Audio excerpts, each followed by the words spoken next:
আসসালামু আলাইকুম।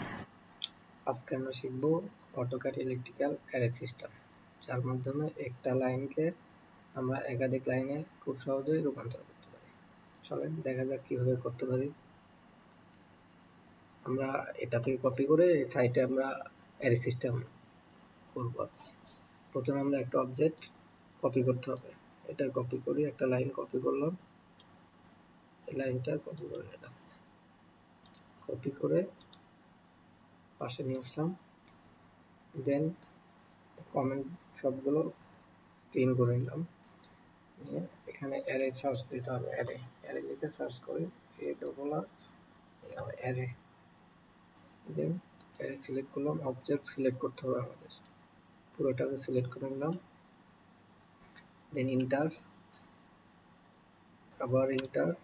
দেন আমাদের 4টা কলাম চলে আসছে। তো আমরা এখানে কলামটা চেঞ্জ করে একটা করে দেব। কলামটা চেঞ্জ করে একটা করলাম। রটা চেঞ্জ করতে, রটা আমাদের 3টা আছে, আমরা রটা 10টা করে দিই, 10টা।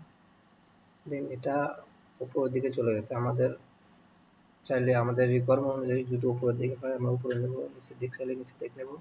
তো নিচে নেওয়ার জন্য আমাদের এখানে মাইনাস দিতে হবে আর কি। মাইনাস মাইনাস মাইনাস মাইনাস দিয়ে দিলাম, চেঞ্জ হয়ে গেছে। এই গ্যাপটা বড় করার জন্য এখানে আমরা ইচ্ছে মতো চেঞ্জ করে নিতে পারি, আমাদের যেরকম প্রয়োজন। আমরা ওয়ান ওয়ান পয়েন্ট সামথিং দিলাম, একটু আরেকটু বড় হলো। তো এই হচ্ছে আমাদের অ্যারে সিস্টেম, যার মাধ্যমে আমরা খুব সহজেই একটা লাইনকে একটা লাইন করে সবগুলো খুব সহজেই করে নিতে পারি। আমাদের রিকোয়ারমেন্ট অনুযায়ী গ্যাপগুলো আমরা চেঞ্জ করে নিতে পারবো। এখানে সব দেওয়া আছে, এগুলো চেঞ্জ করলে হবে আর কি। ঠিক আছে, ভালো থাকবেন, ভালো লাগলে আমার পাশে থাকবেন, আমার জন্য দোয়া করবেন। আল্লাহ হাফেজ।